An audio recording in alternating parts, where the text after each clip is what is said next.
Hello and welcome to the Daily Meal for Friday the 9th of May 2025. We shall start off today's video with this. From the southwarknews.co.uk, Millwall sell club record number of season tickets in an early bird period. Yes, but is it a bait and switch? This happens quite often, isn't it? When the season tickets go on sale, Mill start winning games, have a little run, we're going to get in the playoffs, and then, sell all the season tickets because people want to be first in line to get tickets for the playoffs, to get, or maybe we're going to go up to the Premier League, and if you buy it now, they might stop sales, you'll be buying a Premier League season ticket, maybe, and then obviously once all that's done and dusted and you've paid out your money, it doesn't materialize. So, but yeah, I think this time it is maybe a bit different. We do have an excellent manager who has got teams into the playoffs before, multiple times, and has won the playoffs. So, there's a lot of optimism going into next season. A lot of optimism, and that's before we've even bloody signed any players. So, we did sign a lot in January. I think the fans expect us to sign some in the summer. Maybe there'll be some outgoings as well, but that will be interesting. So let's find out then. What's the number? Mill sold a club record number of season tickets in the early bird stage, which ended on Friday, May the 2nd. So that was last week. Season tickets for the 25-26 campaign went on sale March the 10th. When did we start winning games? I bet it coincides with that. With more than 7,300 sold during that period, a record for tickets sold in the early bird period. The Lions ended the 24-25 season strongly, winning 7 of their final 11 games to finish just 2 points outside the playoffs, and will hope to carry that form into the new campaign, which begins the weekend of August the 8th to the 10th. So there you go. And that will almost certainly be a 12:30 kickoff due to the Sky Plus situation. So that's interesting in itself. A lot of people said, that they're missing too many games because they moved to the early kickoffs, and they told us that the kickoffs would be 12:30, 5:30. They might be on Sunday, they might be on Monday, and all they've done is they just put all the games on a Saturday at 12:30, which doesn't make any sense. It doesn't make any sense. Maybe the numbers are good. If they carry on doing it this season, then maybe the numbers are good. I don't know. Maybe they're trying to get the fans who go to football games, when they go to the bars and they'll watch the game, and they'll get their advertising money through that. I don't know, but doesn't seem to make any sense to me. Now, moving on to this. We have this. Mill fans raise over £54,000 across 24-25. And this is from millwallfc.co.uk, the club's official website. Millwall Football Club is proud to announce that its supporters have raised over £54,000 for numerous charitable causes across the 24-25 campaign. Accumulated by collections at home match days during the season, Lions fans have once again shown their incredible generosity with the total revealed. A full list of the charities funds were raised for, and the specific total can be seen below. And here they are. Mill supporters have raised funds for the Mizzen Foundation, Cancer Research, Eltham and Chislehurst Parachute Regiment, Motor Neuron Disease Association, Mill Community Trust, the Melza, Bromley Homeless, Royal British Legion, Charlie Santadash, Bowel Cancer UK, Hearing Dogs for Deaf People. What? I said Hearing Dogs for Deaf People. And the actual total, obviously it's been fully accounted for, is £54,000, 271.99. So there you go. Not bad, eh? Not bad at all. And that's just from bucket collections. Not bad at all. What a great change. Now we have some more player departures. It seems that they're probably working their way through the youth teams, because their season did finish technically. What was it? Well, it was only one day earlier than Millwall's, the first team season. Yeah, so, but yeah, it did technically finish early, and the players are being told, obviously being probably called in for a meeting and having conversations, or maybe Zoom calls. But if we do it like that nowadays, kind of rough, being let go over a Zoom call. But yeah, the youth players, the under-21s, are being announcing on the social media and Instagram that they are leaving. And we have another one. This is from southernnews.co.uk. I'm not on Instagram, so I don't do all of that stuff. It's not for me. It's not for me, Beaky. So, Academy goalkeeper Dillon Addai announces Mill departure, which is interesting in itself, because when George Evans was going in goal, on the bench they had Jacob Prozwozny, who was the under-18 goalkeeper, very young, very, very young. But Dillon Addai was there as the third goalkeeper. They always bring a third goalkeeper for training, and just in case one of them gets injured, so they have another one to put on the bench. So, God forbid they should go into a match with only one goalkeeper, the one that's actually playing. So then you're scratching your head thinking, why is he not on the bench? Because he's more physical, and he's played more games, and in all due respects to Jacob, I think he is better than him. See, he's older than him. He should be. 2 years older, 18 years is a big difference. So maybe it was some kind of contractual thing that he didn't want to be involved, or that they didn't want him to be involved, because he wasn't going to be here after the end of the season, because he's gone. He's gone off. So goalkeeper Dillon Addai announced on social media that his time as Mill has come to an end. Addai joined the under-21s in the summer of 2023 and previously spent time at Leicester City. The 20-year-old had loan spells at Erith and Belvedere and Aysen Yedding during his first campaign before starting for the first team in a behind-closed-doors friendly against Bromley the following pre-season. He had stints on loan at Ramsgate and at National League side Cheshire United this season. He joined Mill's goalkeeping setup in March. Academy players Henry Hearn and Tom Lee have also announced their departure from the club in recent days, while fellow goalkeeper Ethan Wady retired on medical grounds, and we're going to move on to that one. So yeah, this is again from southernnews.co.uk. So Mill's under-21s goalkeeper Ethan Wady medically retires from football. The goalkeeper announced on social media yesterday that after trying to recover from an injury he suffered last August, he would be hanging up his boots. The 23-year-old American joined the lines in the summer of 2023 following 5 years at Chelsea's academy and spent time on loan at Eastbourne Borough last season. So, yeah. I don't know. I don't know if he got the head injury in a game. But the last time I saw him, he had one of those boots on his foot. He was in crutches, so not he had one of the ones, not the hard plastic boots, but he didn't have the one that's just on your foot. He had one that went up to his knee. So if he's breaking his skull bones and he's breaking his legs, maybe he's got some kind of bone problem, but obviously none of our business, but yeah, obviously disappointing for the lad, but I mean, you gotta move on, you gotta keep going. So good luck to Ethan Wady, good luck to Dillon Addai. Kind of rough, no? But yeah, there you go. Now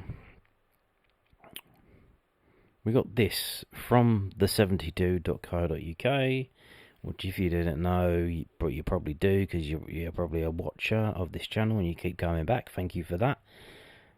This website, it's not the best, to be fair. It's not the best. shall we say, they make stuff up, or they just kind of the one that gets me is obviously for clicks and stuff. They want people to click on their website, and they'll just throw Millwall's name in there. So it'll be, oh, this player has been linked with Middlesbrough, Blackburn, and Millwall, or this player's been linked with, Middlesbrough. It's always Middlesbrough for some reason. Middlesbrough, Birmingham, and Millwall. And they seem to me that there's the link to Millwall is there is no link. They just throw Millwall in because they probably know that Millwall fans are very tech savvy. You know, they're all online. There's a number of Millwall forums that are going strong in this day and age, to this day, on Twitter as well. You know, very, very noticeable. And even on, you know, things like YouTube with the variety and of content creators, if you would call them, that cover Millwall in various different ways, which is very interesting that they all do their own different things, and it seems to kind of work. You know, they're not really copying each other. So Millwall, you know, the biggest small club in the world. That's you could genuinely say that. You know, we do numbers on the internet. So that's why we keep getting thrown in. So I don't know if what's going on, because we don't even make the headline. So we've got this story from the 72.co.uk. They used the picture of the Derby manager. Derby County, Wrexham among clubs keen on departing Manchester United youngster. Derby County, Wrexham and Millwall. See, we're always the third team. We're always, oh yeah, let's throw Millwall's name in there. Let's throw their name in. We'll get more clicks. Obviously Wrexham, because, hey, apparently Wrexham are insanely supported now by random American people who watch the TV show. And they come over for literally one game. Which is why now you've got TV shows about everything. Some kind of trying to make like a soap drama out of, you know, real life sporting clubs. So, Derby County, Wrexham, Millwall are among clubs eyeing Manchester United youngster Jack Kingdon, according to EFL Analysis. So, it's not even from them, it's from a place called EFL Analysis. Derby County preparing for another season of Championship football after they've had an immediate drop to League One. I don't care about that. What's that got to do with anything? They will be joined by Millwall, Wrexham, and Leicester City, who all had very different campaigns. What's this got to do with a player? What's this got to do with signing a player? There's a picture there. That's just Derby County. It's got nothing to do with this player. However, it is claimed that all four sides are keen on the same player. EFL Analysis reports that Manchester United defender Jack Kingdon could be heading for the Championship this summer, with all of Derby County, Wrexham, Millwall and Leicester City interested in a deal. It is claimed that the 19-year-old is heading for the Old Trafford exit doors this summer after their regular minutes for the Red Devils at under 18 and under 21 level. He spent the second half of the season gaining senior experience in the National League with Rochdale. However, a permanent move seemingly awaits, and DCFC are among the admirers. With the report indicating Kingdon will be leaving Manchester United this summer, it seems there's no shortage of interest in the young defender. And then they repeat it again, and you'll find this a lot, especially if you're trying to find a recipe online.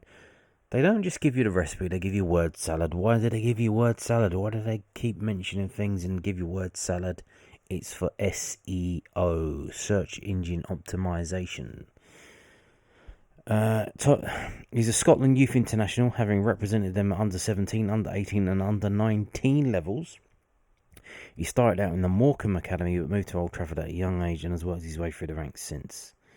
Having played 15 times internationally for Rochdale, that's not true.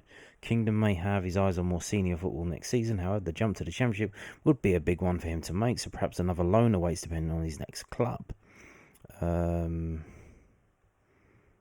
Okay. And then, but here's the thing, look, they talk about having money, but he's on a free transfer. Obviously, you have to pay training compensation, but he's on a free transfer. So what's it got to do with the money situation? So yeah, you can see. So, what's going on here then? Let's have a little look. So, this is from whoscored.com. Born in November, he's currently 19, so he's going to be 20 at the end of the year. Okay. This is what he's done this season for National League Premier Team Rochdale. Started 9 games, sub as 7. Now, apparently he's a centre-back, so it's weird that he's come on as a sub in 7. Is that due to needing to play minutes for the loan from Man United? It's a requirement, maybe, I don't know. But if we move on again to another page where we can see all of these games, doesn't seem to be that artificial. You know, he came on as a sub 16 minutes, 12 minutes when he first came in, and then he's been playing 90 minutes, 24 minutes, 44 minutes. So it does seem to be standard substitution stuff. So that's what he's done. There's no ratings from this website, but we can get ratings later on. So let's go to fbref.com. We got this. So he's played 16 games in the National League this season, 953 minutes. He's got 1 assist. If we go down, so here we go. 16 years old in 22-23. Now, this division, PL2 Division 1, that is an under-21 league. So when he was 16 years old, he played in an under-21 league. He only played 1 game, mind. He played the full game, played the 90 minutes. Okay, and they finished 9th that year. The season after, 23-24, he plays 3 games. So that's not a lot. What is he doing? Who is he playing? Now, he may be playing for the under-18s, which isn't covered here.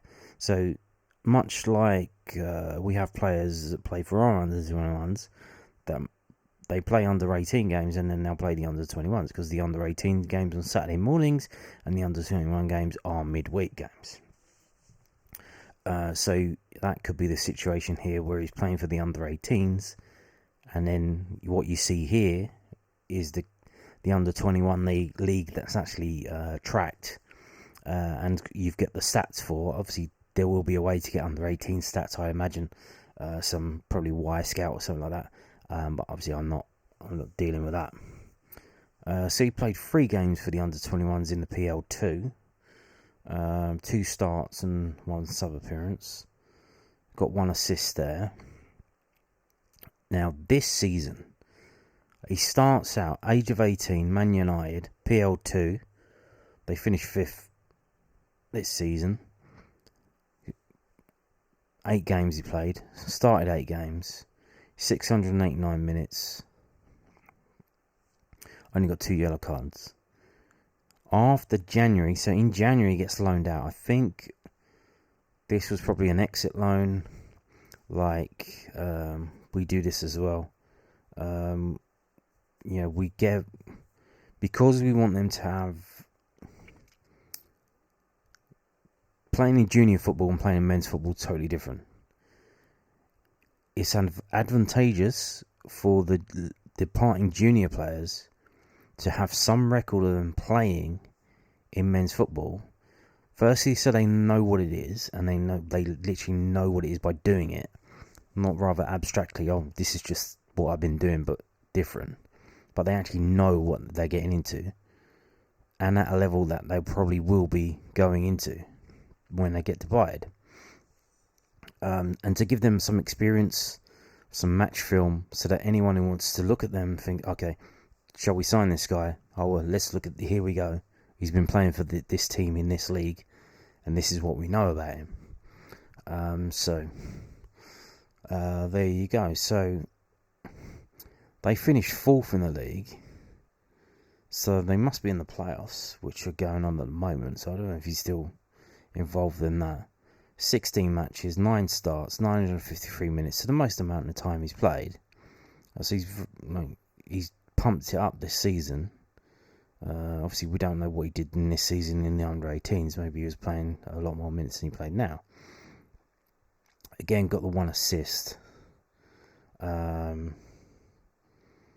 Obviously, because these are mostly junior leagues and non-league, there's not much stats to see.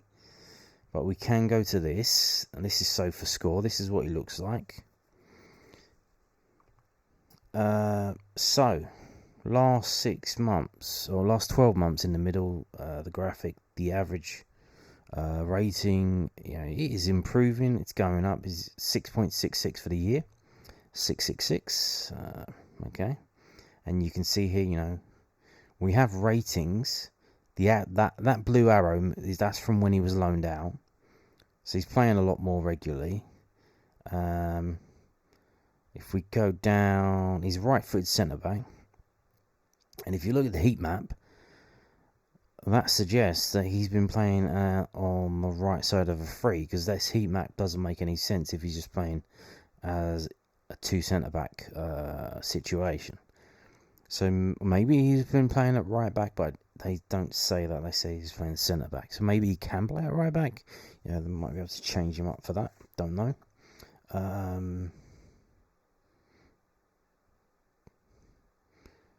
If we go down here, you can see. So these are the games that he's played this season that have been tracked. Right. So National League 16 times have we just seen. The average SofaScore rating, 6.72. Not bad, but that is non-league football. That's National League. Finished 4th in the league with Rochdale. That's nothing to be sniffed at. And he was involved in that.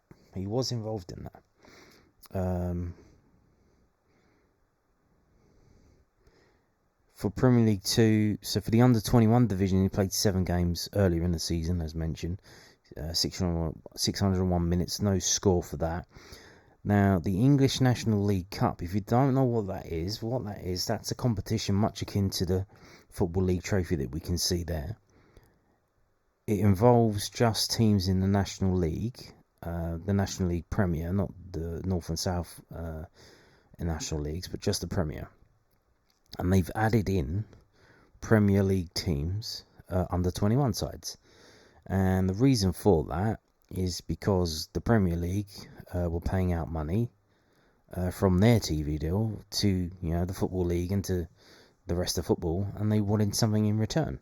And what they wanted is for their under 21s to compete against grown men in some kind of competition, and that's what they got here. But the National League, some of the clubs weren't happy with that. The fans weren't happy with that.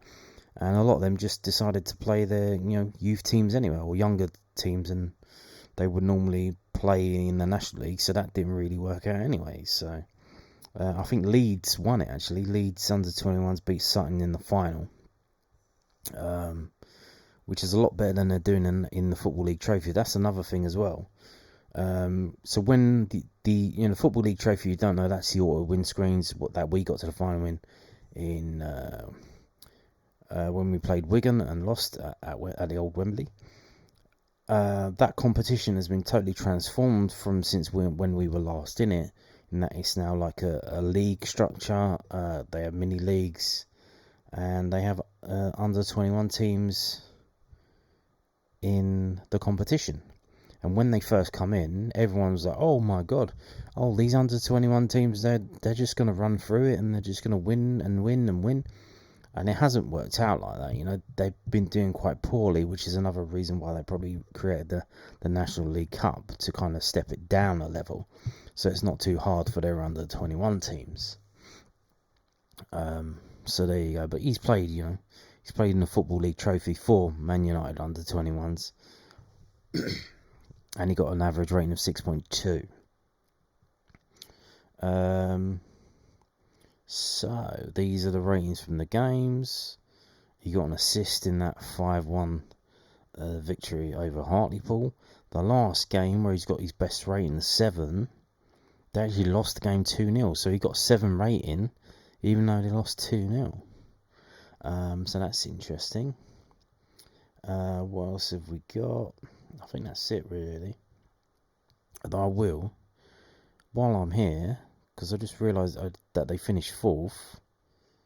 Can we go to Rochdale's page and see if they're in the playoffs still? No. Oh, there.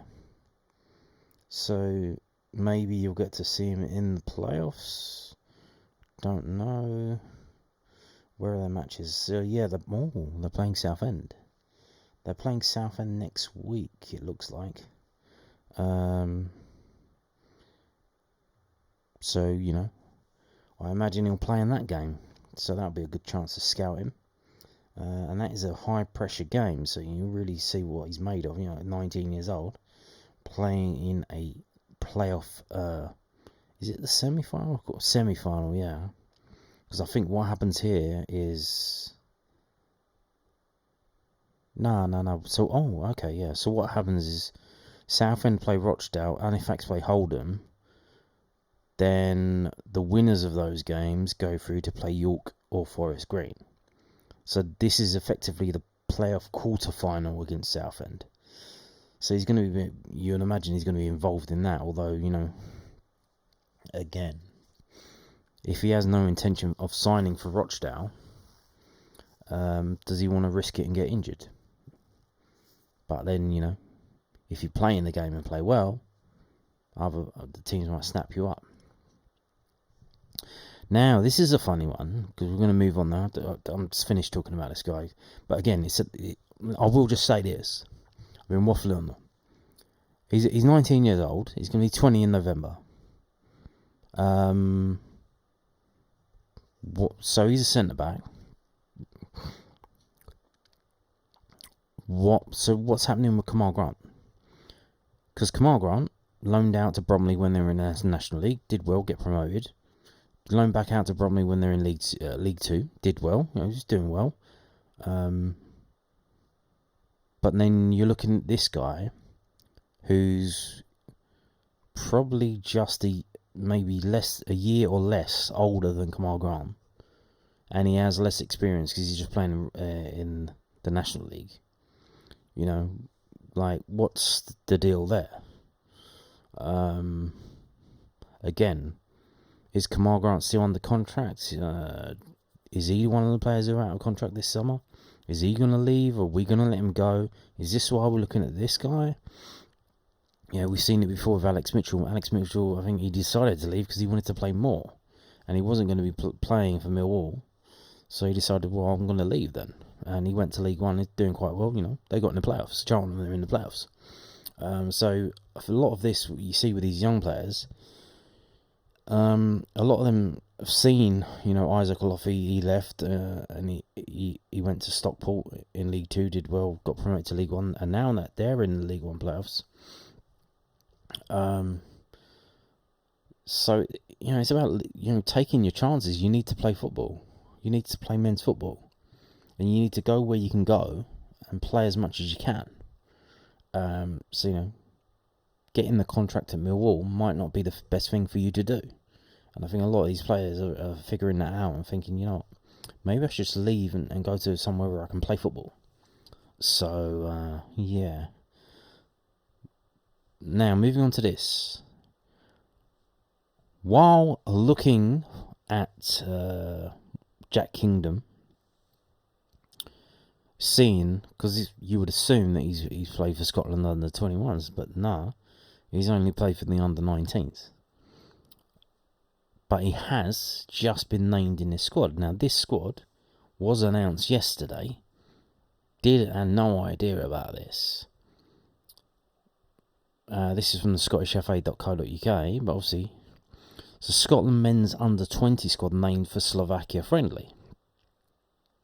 And the game is set to take place on Friday, the 23rd of May 2025. Kick-off 4 p.m. UK time. I'm surprised they don't say Scottish time. Scottish time. Scottish Mean Time, SMT. Scott Gemmell has today named an under-20 squad that will take part in a friendly in Slovakia later this month, with the young Scots travelling to Senek for the match. With the current under-21 cycle still running until the summer's European Championships, this friendly will officially be played as an under-20s match, made up of players who are 2004 born and younger. But it is the under-21 team in all intents and purposes. The match will serve as preparation for the under-21 European qualifiers, which begin in September. Scotland will play alongside Portugal, Czechia, Bulgaria, Azerbaijan, and Gibraltar in Group B. That's a tough group. That is a tough group for Scotland. Connor Allen, Javon Beattie, Finlay Curtis, Mitchell Frame, Jack Kingdon, Harrison McMahon, and Dillon Addai are all called up for the first time at this level. So here you go. His performances for Rochdale have earned him a under-20 call-up, which is the highest level he's got to. He's not played for the under-21s. Whilst James Wilson, who made his Scotland debut against Greece in March, will also feature for Gemmel's side for the first time. I assume that's the first team, so he's actually played for the Scottish first team, and he's playing in this game. So what this is, and by the way, Daniel Kelly is here. So Daniel Kelly is there. He is there. He's listed in this. So the Scotland under-21s, a lot of their players, all at the same time, had to leave because they were over age. So they've now had to bring in all of these players. You know, Daniel Kelly he's 18 years old. They're very young players, and they've all come through at the same time because they have to replace the ones that are leaving. So they had a few friendlies before. They need to try and get things working out for them because they've got a lot of work to do to figure things out. Because they are all coming in for the first time, so it's a lot of work to do to get them going, to get them gelling, and to get them to be able to compete in this tough league against Portugal, Czechia, Bulgaria, Azerbaijan, and Gibraltar. I mean, now here's the thing, if these are like 18-year-olds and you've got these teams, if any of these teams are like maxed out with, from the date of the qualifying, like there's a date where you qualify for under 21. If they have a load of players that are actually like 21, and then as the competition goes dead, then they go 22. You could have the Scotland under 20 side made up of like 18-year-olds playing against a Gibraltar team made up of 21 and 22-year-olds. And you could end up with like Gibraltar beating Scotland. That's not beyond the realms of possibility. But the problem with that, as mentioned, what's going to happen is all of those players have to leave when the qualifying campaign ends, and you have to start again, which is what happened to Scotland, because Scotland were doing that where they maxed out the overage players. They maxed out the players that are up to that age limit, which is not the thing you really want to do. You really want to have like a mix of players coming through. You want 21-year-olds, 20-year-olds, and then younger. You probably need a third of each if possible. They have to rebuild. They have to rebuild now. It doesn't make any sense. But yeah, Daniel Kelly, playing for Scotland under 20s over the summer. 3 weeks' time, not really over the summer. So there you go. And we're going to finish by looking at this, and we might be doing this quite a bit over the coming months. This is Football Fragmento. It's a blog from WordPress.com about the released players, and we have another team that's announced their released players. Interesting enough, West Ham have announced that Lukas Fabianski, Polish goalkeeper, 40 years old. Does he want to stay in London? I don't know if he's any good, or if he's still got the legs. But we have had Bart Białkowski. We probably do need a goalkeeper because Jensen is going to be out for a while. Luton have announced theirs. This is Luton. I don't know any of these players. I think most of these might be juniors. But I imagine Tim Krul, he's a goalkeeper. Tim Krul. Players there. I think the only ones I know, they're Pelly Ruddock, Amari Bell, and obviously Victor Moses, former Chelsea player. But other than that, we have, what else do we have? We already knew the Plymouth one, right? Preston. Preston is new. They've announced theirs. Emil Reese, who's a striker. So, I think he was at Preston when Alex Neil was at Preston. I don't know if we might be interested in signing him to complement Ivanovic instead of Coburn. But I think the club trying to get Coburn. Obviously, depends on the deal that you can do. You might want the player, but the deal might be the wrong kind of deal. That's just how it works. Freddie Woodman there, another goalkeeper. The son of the current Bromley manager. Could he be an option? I think he's probably not. Maybe not. But there you go. I think that's it. Yeah, that's it. So there you go. On that note, thank you for watching, and goodbye.